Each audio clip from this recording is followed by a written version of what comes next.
Omar, alors ñu commencer par le soleil. waaw tey xaaral ma xool. waaw. dafa mel ni ah. yokk volume bi. yokkal ma xool. ma ngoog.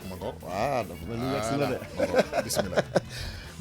jërëjëf Al donc tey lii gën a fës ci xëtu yéenekaay dañ koy doole rek par le soleil le soleil nag moom tey ndeysaan dafa ñëw indiwaat waxtaan bu mag ci meurtre bi nga xam ne am na fële nga xam ne moom mooy Tamba.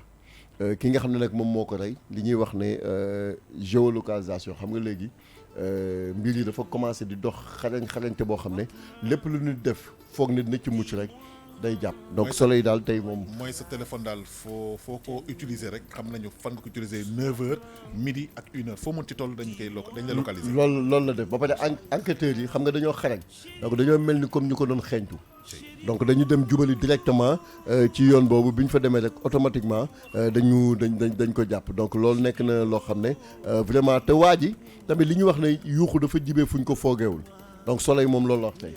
nee na yuuxu dafa jibee fu ñu ko foogeewul donc si lañ ko jàpp. leen jege trop. trop maanaam ñi ngi wax ne càmmañ bi rey na njëkk bi donc loolu mu nekk loo xam ne lu kii lay doon ñu dem ci le quotidien moom nee na kenn ku jege papa ji daal kooku moom lañ arrêté donc loolu nekk loo xam ne wax dëgg neex yàlla dugga ñi ngi doon laam-laamee nag di wax ne dañ ko siif waaye famille bi moom kii na ko. elle s'est défendue jusqu'au bout. waaw ñoom nee nañu moom waaw femme bi neen def kii ndeysaan vigile bi dañ ko jàppoon donc relâché nañ ko bàyyi nañ ko. waaw mu nekk loo xam ne bu ñu jàppaloon waa ji malheureusement moom moo ko naroon fay nga xam nga ay mbirum meurtre ak mbirum viol daanaka mën nga ci def 15 ans yoo xam ne mënoon na nekk ci kaso bi. donc loolu nekk loo xam ne doy na waat bu baax a baax ki nga xam ne nag moom mooy Bécaye Diop muy maire fële Ross Béthio moom nee na un enfant sur 6 amul kayitu juddu. foofu nga xam ne moom mooy. dafa yàgg te pourtant état bi mi ngi ne wax chaque fois parents yi nañu dem ñu inscrire seen doom yi. waaw loolu daal. doy na waar waaw loolu daal nekk na loo xam ne doy na waar fële nga xam ne moom mooy France nag xam nga yaa ngi gisoon ki nga xam ne moo nekkoon Lamine Diack. donc mu amoon ay jafe-jafe waaw donc fi mu nekk nii nag procès bi gars yi teg nañ lépp pour mu mun a am. moom la doon xaar waaw moom nee na voilà mi ngi koy xaar il est serein mu nekk loo xam ne sax waxtaan na si wax bu yaatu boo xam ne le quotidien daal taxaw nañ si tey pour wax ko. Vox Populi. waaw Vox Populi moom dafa ñëw ci maanaam waa ji ni mu reyee ndaw si daal maanaam coxorte bi nga xam ne daf ko si àndal ak cynisme bi nga xam ne daf ko si def daal nekk na loo xam ne moom yéem na ki nga xam ne moom mooy Vox Populi moo tax ci biir loolu nag waa ji sax mi ngi tudd Pape Alioune Fall donc Pape Alioune Fall moom xam nga fan lañ ko jëlee ci biir dëj bi lañ ko jàpp. moo doon dalal nit ñi. di leen dalal di jooy. mais léegi kenn nañu war a wóolu. mais doy na waa di lijjanti nan lañ koy jencee nan lañ koy suul di jaale nit ñi cynisme. waaw loolu mooy cynisme mi ngi noonu daal donc mu nekk loo xam ne lu doy waar rek ki nga xam ne nag moom mooy Asmalik Diop muy vigile bi yàlla dogal na nag mujj nañ koo libéré. waaw mujj nañ koo libéré xam naa yàlla moo ñëw parce que sinon na doon nekk vraiment paye loo xam ne moom defu ko. non xam nga d'habitude ni muy demee mooy police day ñëw dafay présomption d'innocence dafa am. ça veut dire dafa naan vigile bi moo fa nekkoon ak garde du corps ba ak voilà léegi nag puisque bëgguñu ñu daw wala quoi que ce soit wala néeg nii dañ leen di jël téye leen après def enquête. mais loolu du lu bon daal en fait. d'habitude procédure la moo tax ñu naan garde à vue bi 48 heures la. su fekkee ne amuñu dara contre yow dañ lay libéré. waaw mais xam nga. gars yi dañu xarañ de. waaw moom kay moom dañu xarañ quoi léegi ci accident yi nga xam ne ñi ngi am ci tali bi tamit gis nga ndeysaan lundi démb mu nekkaat lundi bu méttiwaat encore diggante Bambey ak Dakar benn xale benn oto mburu moo ko mbëkk keneen ki moom beneen xale benn ku jigéen moom benn camion moo ko écrasé. waaw donc loolu nekk loo xam ne wax dëgg neex yàlla lu metti la. leen xam seen doom fi ñu nekk. waaw lu metti la. donc loolu nekk loo xam ne vraiment doy na waar. le témoin. waaw témoin moom dafa wax ne noonu la ñu dialogue national bi xam nga ñu ngi ci woon kii bi nu mu tudd sax opposition bi ak kii bi noonu la ñu ñoom nee na état bi daf leen di arnaqué. waaw ñoom daal témoin daal loolu la waxtaan nañ si nag waxtaan wu yaatoo daal ci seen page 3 ak 4 daal ñoom nee nañ daal état bi daf leen ni arnaqué. ci wàllu lan. ci wàllu ni mu bëgg a doxalee affaire bi daal ñoom waaw ci dialogue bi ñoom nee nañ daf leen di arnaqué daf leen di nax.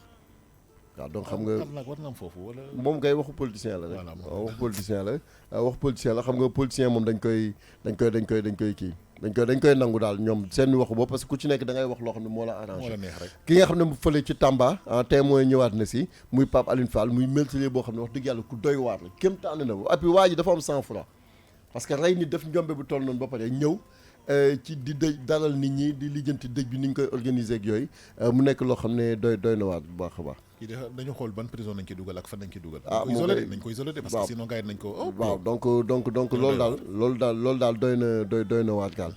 ataayakat yi naankat ataaya da ngay naan ataaya. non man dama naan ataaya. sonn nañ ci weeru koor bi trop moom xam naa moom nekk na loo xam ne tey mooy def na si benn waxtaan bu yaatoo. Dakar Times. waaw Dakar Times moom dafa wax ne fi mu nekk ni ambassade France bu Dakar.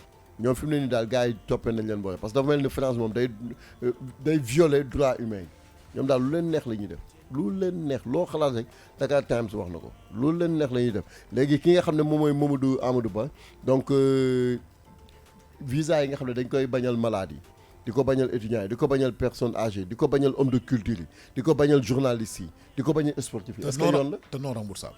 non remboursable est-ce que loolu yoon la looloo tax Dakar Times moom tey xët bi defu ci lenn lu dul la France viole les droits humains la ci def ci page 7 bi la ci wax donc xam naa ne gars yi bu ñu ko liiree wax na ci te vraiment loolu tamit doy na waar. te pourtant de voyage bu mujjee bu Macron bi dafa ne woon dafa assouplir obtention visa pour ressortissants sénégalais yi. parce que dañu am histoire bu doy waar. loolu ay waxu politicien la woon rek. Macron waxu politicien la enquête ay wax politicien la rek parce que boobu ba léegi ñu ngi nii ay étudiants du ñu am visa.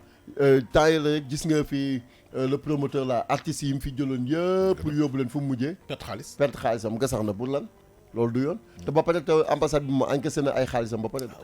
encaissé na frais dossier ba pare. 40 000 la. waaw ba pare ñaata artistes ñoo demoon.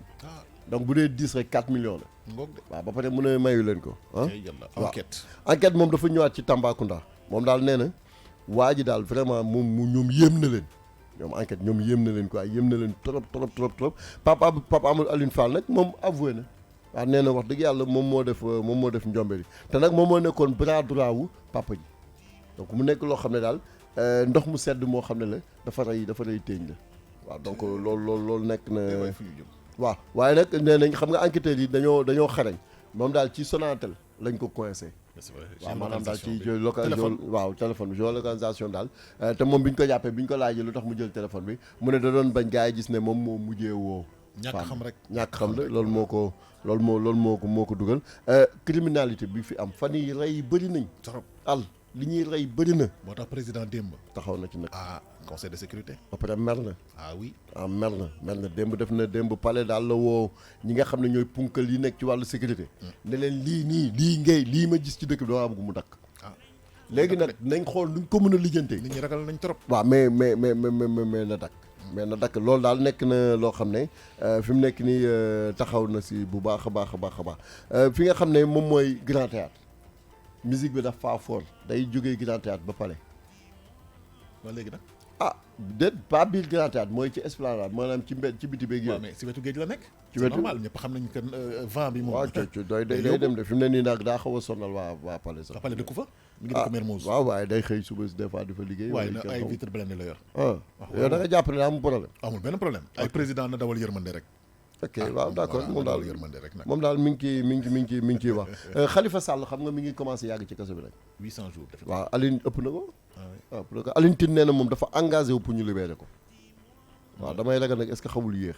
waaw léegi naka la engagé wu moom. loolu la wax de xam naa ne ku dem ci journal enquête boo duggee ci biir daal di nga dégg Aline Tine ñu wax ci page 6 bi. d'accord waaw page 6 bi daal yàlla na yéen bi yegg.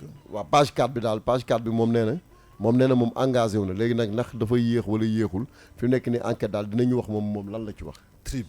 tribune moom dafa ñëw nee na famille Diack ñoom daal fi mu nekk nii procès bi taxaw na pour ñoom. Massata Diack ak papaam waaw Massata ak papaam donc loolu dafa nekk li nga xam ne daal procès bi dina ñëw accident yi tamit waxati nañ ko mais fi mu nekk nii mesures yi ñu jëloon yëpp amul benn effet ci accident yi. tey la wàllu gën a ay. non mesures yi xam nga mooy lan. ku ñu jàpp déjà visite technique man damay wax de sama en tant que citoyen. visite technique yi waruñu ko jox n'importe qui oto boo xam ne ça date de 50-60 ans waruloo ko jox visite technique. warul am assurance warul daw. doy na war. te nit ñi tamit xam nga nañu suñu wala lu waree joxaat sa permis dañ la testé waat code de la route voilà. defaat kii bi voilà waaw oui moom examen daal bi kéemtaan la moom pour mi ngi ñenn noonu ñi nag. vraiment. Binta Camara nag xam nga moom lañ xoj. fële nga xam ne mooy kii bi wax dëgg neex yàlla benn militant papam ku ko jege bras droit am wax dëgg yàlla un proche moom moo ko journal bi sax nee na càmmeñ bi rey na njëkkeem. waaw donc mu nekk loo xam ne lu doy waar la. juum na de njuumte gu mag. laas moom dafa wax ne li nga xam ne moom moo sànq Alioune Badara Fall laas moom ci la xëy. waaw ci la ci xëy de dañoo xool deret boo xam ne takk na ci robu ndaw si takk ci waa ji Alioune Badara Fall waaye ñu xoolaat également que moom ci jëmm boppam daal dafa nekk koo xam ne police scientifique dañoo wane seen xarañte fi mu tey. ay adeen waaw dañ ko wane donc loolu nekk na li nga xam ne daal dafay insalubrité bi yaa ma ko doon wax fan yii na ma ministre bi dafa ne set rek. waaw démb ñëwoon na quartier général. démb ñëwoon na fa. waaw nee na 150 éléments police ak 100 écovigile moom lañ jël teg leen ci tali bi pour dëkk bi mën a set te duñ ci dellu ginnaaw. loolu néew na de. non pour bu fekkee jàmm mi ngi am rek la. ah waaw bu dee jàmm mi ngi am daal loolu wax nee na moom daf koy Alioune Tine nag moom muy.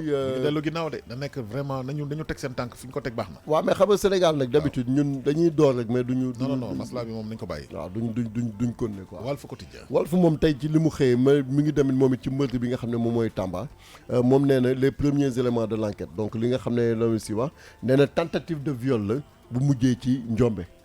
waaw tentative viol la boo xam ne dafa mujjee ci kii bi ki nga xam ne dañ ko soupçonné nag moom 38 ans la am donc dafa jege woon waajuram lool téléphone portable bi daal moo ko sànq. kon mu mel ni am na ñoo xam ne dañu bind 23 ans ñii 33 non 33 dañu bind ñii 33 ñii 38 ans. ah d'accord waaw donc comme gisaguñ carte d'identité bi nag dañuy bàyyi ba enquête bi rapport bi ñëw bu boobaa carte d'identité date exacte en tout cas xam naa daal yeggagul 30 ans. donc c'est un jeune donc malheureusement def na loolu fa nga xam ne nag moom mooy SNHLM. coow la bëri na fa de personnel baa ngay yekk lu mel ni xamee direction bi ne direction bi lu ko ne day jënd ay oto yu jar ay 45 millions te personnel bi amuñu sax lu ñu lekk. mais bu ñu fay seen salaire non est-ce que dañuy wax affaire arrière de salaire. dañuy wax arrière de salaire wax ne bu ñu feebaree du ñu faju. ay xoolal waaw dañuy wax ne xam nga la mooy problème tamit c'est-à-dire que dañu tendre le micro à n'importe qui yenn saa yi dañu tuumaal nit ñi nag. waaw xam nga des fois mais vraiment ku nekk si affaire construction su fekkee jëndaloo oto 4x4 looy jënd. waaw leen day léegi nag fonction bu nekk dafa am ay avantage nag dañ jënd 4x4 daal. ah waay yow waaw loolu daal la waa ci wax su ko defee ñoom nee nañ pouvoir ak opposition bi fi mu ne nii moom ña nga ca waxtaan ba waaye daal xam naa du yomb. ñu ngi lewatoo kay. waaw ñu ngi léewatoo waaw ñu ngi léewatoo nag roofooguñu nag waaye ñu ngi léewatoo léegi nag société civile moom nee nañ ko daal yow nekkal arbitre soo yoon new ci yow waroo politique. ñoom est-ce que gëm nañ leen sax. non ñu nekk jugé parti nag. moo tax it non wax nañ leen ko. est-ce que nekk ñu si opposition sax non daanaka moom koy xam naa bu ñu nekkul opposition jege nañ leen de. en tout cas daal nee nañ leen société civile ñoom nañ neutre nañ jàpp seen jàmm seen yoon newu ci. seen rôle nag du neutre de seen rôle mooy dénoncer. waaw fii ak fële. waaw mais nañ doon arbitre kon nañ doon arbitre bu ñu neutre nañ doon arbitre. si configuration actuelle bi. waaw est-ce que mën nañ nekk arbitre. mais justement nag loolu tax nag léegi fi mu ne nii gars yi wax nañ leen loolu donc loolu dafa nekk loo xam ne lu doy waar lay doon et enseignants yi nee dañuy grévaat. chaque année. waaye ñoom mais ñoom fin d'année en plus. waaw ça sent le te xam nga lu ñuy waxaat encore. bac augmentation salaire. wallaay nee nañ le 28 juin dañuy grève. kañ ngeen di doyal nag. augmentation salaire. mais Macky wax na leen ko premier mai de kenn mënatu fee yokk dara dëkk bi doxul. man je pense que seen plateforme yi ñu ngi koy satisfaire benn par benn mais nañu. waaw et puis fin d'année scolaire quoi c'est-à-dire que dañu nar a téye nit ñi en otage encore parents d'élèves yi. waaw il dafa doy waar lii. waaw loolu daal moom doy na waar baax. Alioune Tine nag moom sotti na diwlin ci safara si. nee na daal dialogue bi moom Karim Wade ak Khalifa Sall ñoom dañ cee war a bokk. waaw loolu daal la wax moom. waaw moom loolu la wax temps yi da ko wax. nangul nañ ko xalaatam tey mi ngi ci xëtu yéenekaay bu Sud Quotidien.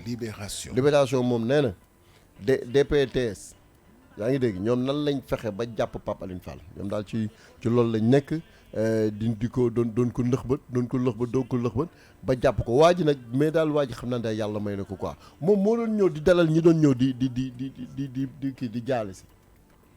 moom moo leen doon léegi nag ci biir loolu xam nga affaire yi DPTS ñoom dañu am ay traces sperme yoo xam ne maniw yoo xam ne gis nañ ko ci yëre waa ji dañ ko futti ci biir xew mi dañ ko futti gis ndaw si gaj yi mu ko doon gaj yi ci digg gannaaw yooyu lañ ko jàppee waaw xam nga division police technique ak scientifique mooy DPTS. xam nga ñoom ils sont forts donc déjà daal mi ngi noonu léegi nag waa ji de li mu wax yëpp doy na waar kéem tànn la xam naa daal ku dem ci libération moom di nga ko ci gis loo xam ne daal lu kii Macky Sall nag mer na ba fut nee na accident yii nii nga xam ne day am accident mortel yi na dakk nañ xool nu ñu ko lijjantee mais na dakk. dañu communiquer ak nit ñi. na dakk de. dañu communiquer ak nit ñi wax leen naka nañu war a dawalee.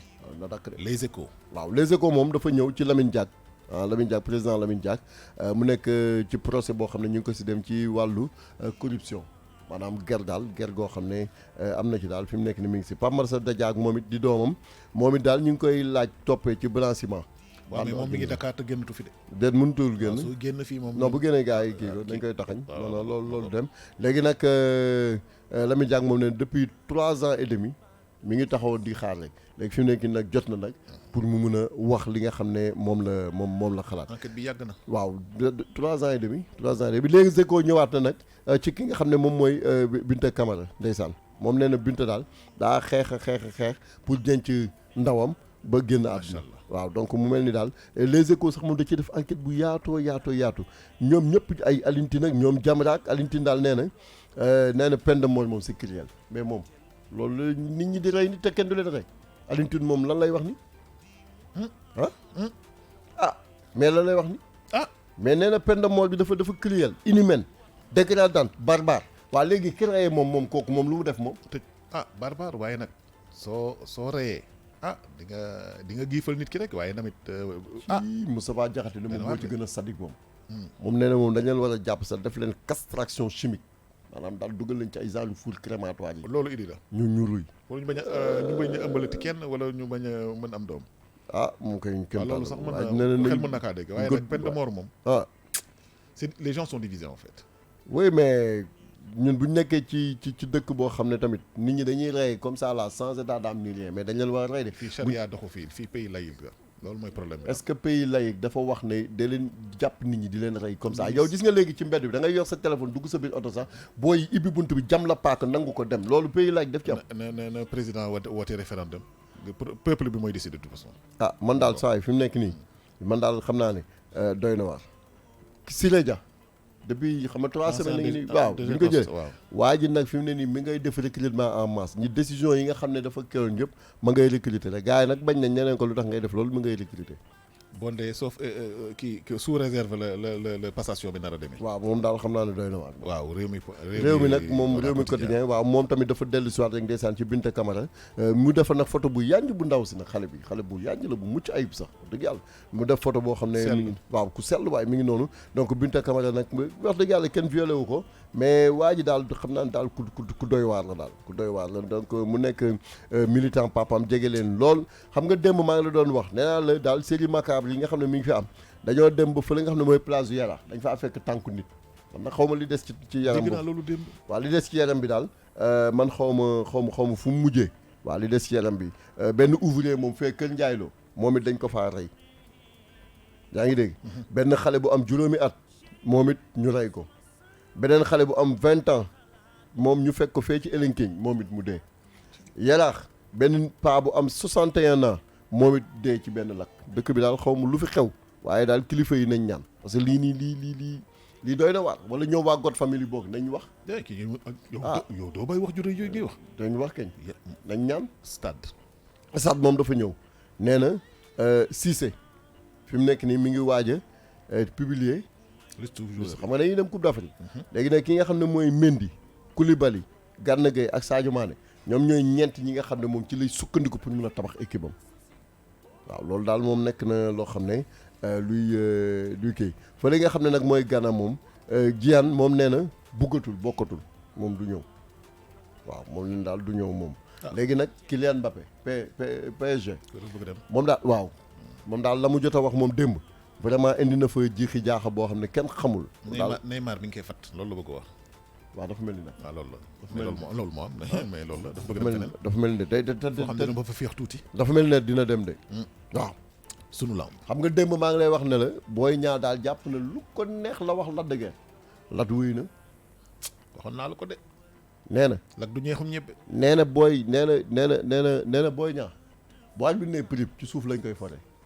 men loolu la wax de. pënd boobu. loolu la wax de. oh. pënd bi wulee daal nee na ci suuf nee na xelam rombul sax muy xeex ak moom xelam romb ko loolu xalaatu ko sax waaw nee na nag moom ci juróomi mbër yi gën a xarañ ci arène bi nee na moom si la bokk. mais c'est que tamit xam nga Boy Niang man combat yi ma gis yëpp du moom mooy déclencher bagarre. xeex du moom moo koy déclencher. keneen ki mooy déclencher mu défendre après daan la si. après daan la waaw moom xam mais nga li ma moom jaaxal il est mooy dans une position attentiste quoi. mais Lac de Guiers aussi position boobu la nekk de du attaqué de moom. lan. déedéet Lac de Guiers guy bu taxaw la du attaqué. yaa lu ko leer laa la yaa ko wax wax de, man de wax maa la wax combat bii nii bu ñu deful nag match nul lay dem yi soo moytu. nga ni. mu yow mu toogal nekk match nul sa waay defal nànk de. ak li ñu wax yëpp. sa wa ma yow tam lii. ba ngeen match nul fi man maa ñëw maj leen yéen ñaar di ñëpp. nga leen mbéj de parce que. Lac de après génn Guiers dëkk bi. Lac day xaar Lac day xaar. Lac day xaar dégg nga wax ji xanaa. non de xaaral Lac day xaar. Boy Niang day wut buntu. day wut buntu mais du attaqué day xaar moom it boo defee erreur mu jël erreur bi exploité ko contre. dama ne la combat bi xoola mooy prix rek mooy gars yi duggante nañu. foog nga ko. je te dis. ak ak li fi wax yëpp. nañ ci dem sinon combat xoola bi sinon man maay dem mbéj leen ñoom ñaar ñëpp après génn dëkk bi. saa yi di nga génn dëkk bi damay génn dëkk bi. man moom mii di wax ak yow ci rey bi sax dinaa génnaale. ñuy wax ne ku ma rey génn ne ku ma naan man wala ngay mujjee ak. ah Daouda saa yi moytul mbër yi de. poñal leen rek dóor bi rek après génn dëkk bi nag. yaa ngi poñe loo xamul donc 10 ans si biti. non 15 ans kay. ok yaa ngi poñe loo xamul. non dina nekk combat mu neex vraiment. am na beneen combat bu doy waar nag buy waaj a ñëw. mooy Gris 2 rakku Gris Bordeaux. waaw ak Reug Reug. xam nga Reug Reug mbapat yi am ci Ndakaar yëpp xam nga Reug Reug moo leen gañe. booy bu xarañ mais booy Gris booy bu sadik bëri affaire. mën a bëri du dellu ginnaaw du dana neex dana neex. combat boobu moom wax dëgg neex yàlla dafay kii. léegi nag gars yi nee nañ Gris 2 moom daf ko war a attaqué ak ay kurpeñ. waaw Reug Reug moom. kon daal kaaw nañu gis ñoom. waaw mais Reug Reug comme mbapatkat la nee nañ na ko Reug Reug xaar bu ñëwee mu mbapat. bëree la koy daanee. waaw ah xam. yow nga ne. dara da ngay gisaane léegi. déet. ah kay. man ma ni yow. non da ngay gisaane si yow yàlla may na lu mayul. oui maa waxoon waxet. non loolu génnewu la ci. combat bi dina neex. loolu génnewu ci. waaw Moussa Ndoye nag dem na France pour 1 mois. waaw moom daal xam naa ne defetam bi ko Garga Mbossé dóor xam naa daane xaaral ma dem defariwaat sama bopp daal. dëgg la. waaw kon déjà loolu nekk na loo xam ne Khadim Gadiaga xam nga léegi moom mooy président. écurie bu waaw Rock Énergie. moom nee na mission bu njëkk mooy def Modou Lo roi des arènes. waaw kon nag mu mel ni combat royal bi Modou Lo am donc ñoom daal loolu la ñu wax. ah ma ngoog. waaw li gënoon fës si xëtu yéen kaay. waaw moo ci gënoon fës tey ji donc ku ci bugg ay tegtal yu gën a leer demal jënd journaux yi. comme ça ñu boole wala bu ñu boole. ah ñu boole wala bu ñu boole. non nañ bàyyi mu sedd. nañu bàyyi mu sedd. ñu bàyyi mu sedd ba suba waaw. ah d'accord incha allah rabbi.